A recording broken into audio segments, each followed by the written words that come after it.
Good morning everyone. आज का हमारा टॉपिक है सेंटेंस एंड इट्स काइंड्स।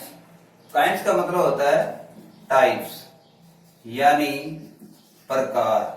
आज हम जानेंगे कि सेंटेंस क्या है और उसके मेनली कितने टाइप्स हैं, उसके मुख्य रूप से कितने प्रकार हैं। तो फर्स्ट ऑफ ऑल हम देखते हैं सेंटेंस की डेफिनेशन के बारे में कि व्हाट इज ए सेंटेंस, कि एक सेंटेंस क्या है।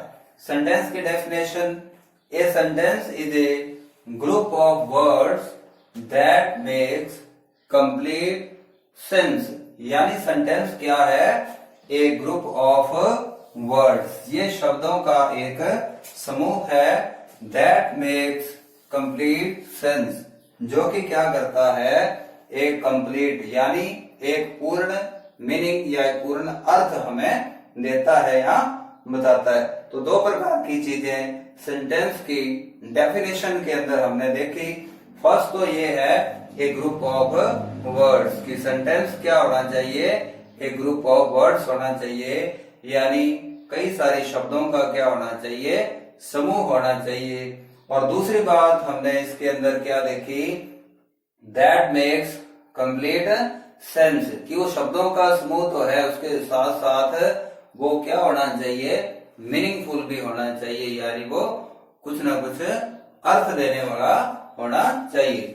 एग्जाम्पल के लिए जैसे हमने एक सेंटेंस लिखा, हिज फादर रन्स ए शॉप, कि उसके पिताजी एक दुकान चलाते हैं। रन्स का मतलब होता है चलाना। हिज फादर रन्स ए शॉप, यानी उसके पिताजी एक दुकान चलाते हैं। यहाँ पे अपने देखते हैं कि ये 5 शब्दों का एक समूह है। फर्स्ट चीज क्लियर होगी। और दूसरी चीज क्या बताई है? मेक्स कंप्लीट सेंस, कि इसका अपना एक क्या होना चाहिए? मीनिंग होना चाहिए। ये शब्दों का समूह है, वो मीनिंगफुल होना चाहिए, उसका कोई अर्थ होना चाहिए। तो ये अर्थ भी दे रहा है कि उसके पिताजी क्या करते हैं? दुकान चलाते हैं। यानी शब्दों का जो समूह है वो एक स्ट्रक्चर के अंदर होना चाहिए। जिस प्रकार से टेंसेस के अंदर हम देखते हैं कि एक फॉर्मूला होता है, किसी रूल के तहत अपने सबसे पहले क्या करते हैं? सब्जेक्ट लिखते हैं उसका, उसके बाद अपना वर्ब लिखते हैं, ऑब्जेक्ट लिखते हैं। तो इस प्रकार से एक शब्दों का समूह जो कि क्या होना चाहिए? मीनिंगफुल होना चाहिए, उसका कोई अर्थ निकलना चाहिए, उसको अपने क्या कहेंगे? एक सेंटेंस कहेंगे। इसी स्ट्रक्चर को अगर हम तोड़ मरोड़ कर लिख दें, जैसे a shop, his runs father, नीचे हमने लिख दिया, तो वो भी एक शब्दों का समूह तो हो जाएगा, लेकिन वो मीनिंगलेस है, उसका कोई अर्थ नहीं है, इसलिए हम उसको एक सेंटेंस नहीं कहेंगे। तो सेंटेंस क्या है? एक शब्दों का समूह भी होना चाहिए और उसके साथ साथ क्या होना चाहिए? वो मीनिंगफुल भी होना चाहिए, उसका कोई न कोई अर्थ निकलना चाहिए। तो ऐसे शब्दों के समूह को हम क्या कहेंगे? सेंटेंस कहेंगे। नेक्स्ट देखते हैं टाइप्स ऑफ सेंटेंस, यानी सेंटेंस के प्रकार। तो सेंटेंस के मेनली 4 पार्ट्स हैं, 4 उसके प्रकार हैं। फर्स्ट टाइप जो है वो है डिक्लेरेटिव और असर्टिव सेंटेंस। सेकंड टाइप है इंटेरोगेटिव सेंटेंस। थर्ड टाइप है इंपेरेटिव सेंटेंस। और फोर्थ एंड लास्ट टाइप है एक्सक्लेमेटरी सेंटेंस। तो सबसे पहले अपने देखते हैं डिक्लेरेटिव और असर्टिव सेंटेंस, यानी डिक्लेरेटिव और असर्टिव सेंटेंस क्या होते हैं?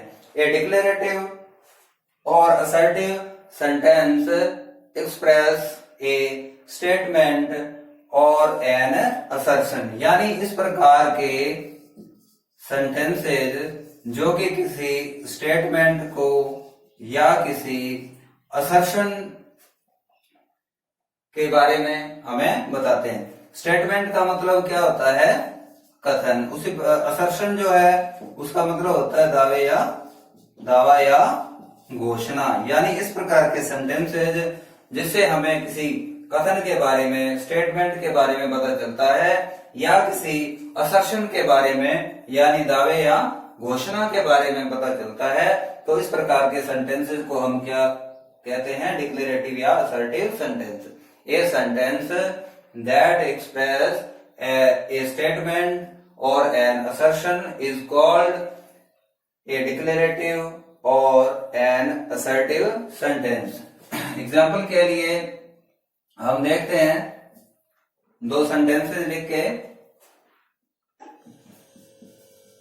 This road leads to Kota. ये सड़क कोटा जाती है। They did not abandon their plans। तो यहाँ पे हम देखते हैं कि हमारा फर्स्ट सेंटेंस है this road leads to Kota, यानी ये रोड जो है, ये सड़क है, लीड मतलब जाना, ये सड़क कहाँ पे जाती है। इस प्रकार के सेंटेंसेस को इसी प्रकार से लिखेंगे अपने। जैसे अगर रोड के बारे में लिखते हैं कि ये रोड है वो उस स्थान तक, उस प्लेस तक जाती है। This road leads to Kota, ये सड़क कहाँ जाती है? कोटा जाती है। तो ये एक स्टेटमेंट है, यानी ये दावा कर रहा है, एक सेंटेंस। दूसरा, दे did not abandon there lands, उन्होंने अपनी जो जमीनें थी उनको अबंडन नहीं किया। अबंडन का मतलब होता है छोड़ना या त्याग करना। उन्होंने अपनी जमीनों को नहीं छोड़ा या उनका त्याग नहीं किया। तो हम देख रहे हैं कि ये दो सेंटेंसेस हैं, वो किसी स्टेटमेंट के बारे में या किसी असर्शन के बारे में हमें बता रहे हैं। तो ये सेंटेंसेस क्या हैं? असर्टिव या डिक्लेरेटिव सेंटेंसेस हैं। इस प्रकार के सेंटेंसेस के अंदर हम दो प्रकार के सेंटेंसेस को इंक्लूड करेंगे। एक तो वो सेंटेंसेस हो जाएंगे जिनको कि हम पॉजिटिव सेंटेंसेस कहते हैं, ये भी, और ऐसे सेंटेंसेस जो कि क्या है?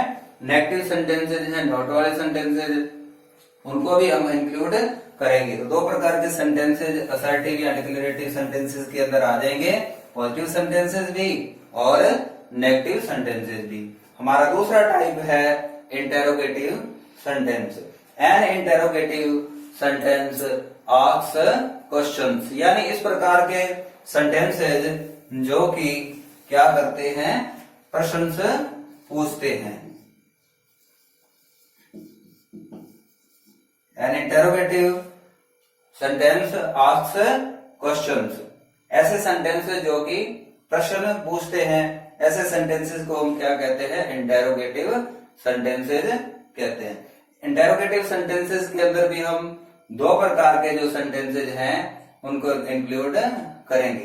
फर्स्ट टाइप के सेंटेंसेस तो वो सेंटेंसेस हो जाएंगे जिनके अंदर हम सेंटेंस के बिगिनिंग के अंदर हेल्पिंग वर्ब यूज करते हैं। फॉर एग्जाम्पल के लिए जैसे डू डज है, is are am, has have है, had, was were, will shall, इस प्रकार की हेल्पिंग वर्ब से हम सेंटेंसेस को शुरू करते हैं।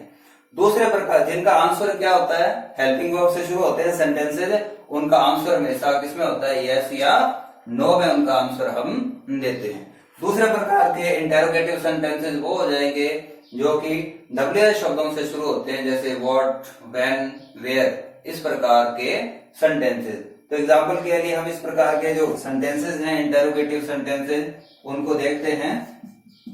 Did he condemn his proposal? Did he condemn his proposal? कि क्या उसने उसका जो प्रपोजल था, उसका प्रस्ताव था, उसको उसने कंडेम किया।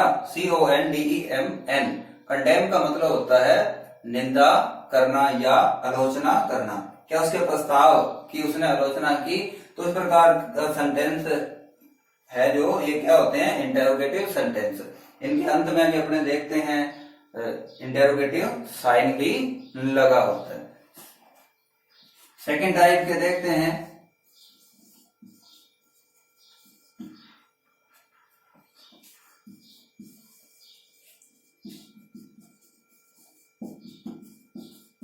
Who all want to learn English, यानी कौन कौन अंग्रेजी सीखना चाहता है।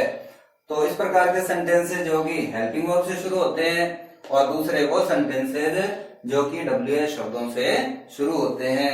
हेल्पिंग वर्ब से जो शुरू होते हैं सेंटेंसेज, उनके आंसर हम यस या नो में लिखते हैं, और दूसरे जो सेंटेंसेज हैं WH शब्दों से जो शुरू होते हैं उनके आंसर हमें डिटेल में लिखने होते हैं। दो प्रकार के टाइप हो गए। हमारा तीसरा टाइप है imperative sentences. An imperative sentence express an order, यानी किसी ऑर्डर के बारे में हमें बताते हैं। एन एडवाइस, या किसी सलाह के बारे में हमें इंपेरेटिव सेंटेंसेस बताते हैं। और ए रिक्वेस्ट, या किसी रिक्वेस्ट के बारे में हमें इंपेरेटिव सेंटेंसेस बताते हैं। एग्जाम्पल के लिए हम देखते हैं सेंटेंसेज। फर्स्ट सेंटेंस है go ahead, second come forward. Go ahead का मतलब क्या हुआ? आगे बढ़ो, सजेशन है, सलाह है।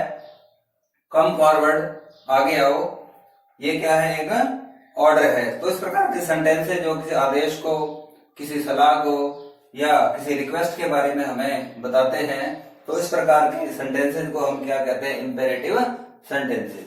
ऐसे सेंटेंसेस के शुरू कहां से होते हैं?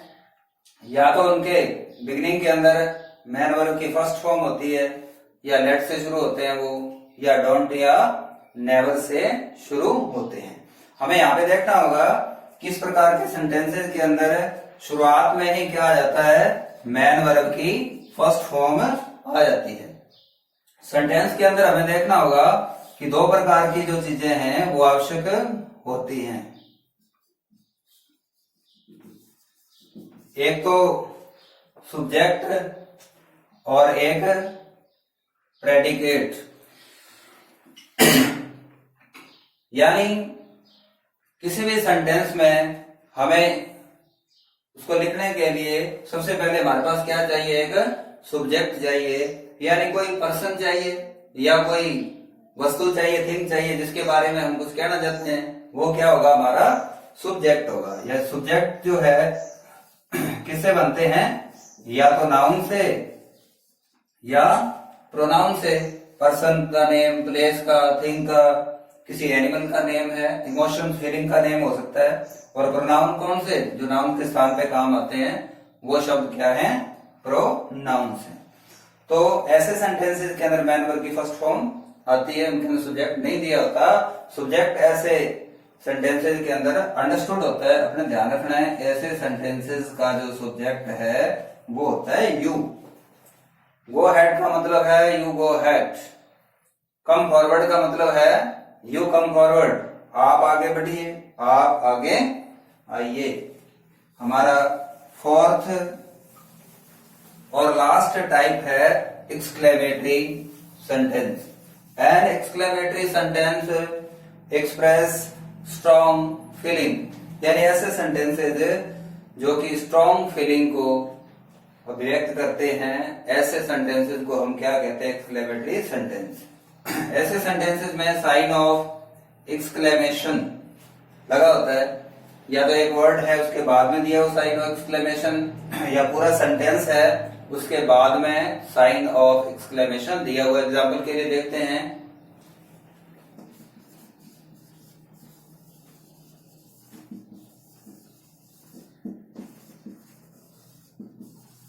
How beautiful this city is, यानी ये शहर कितना सुंदर है।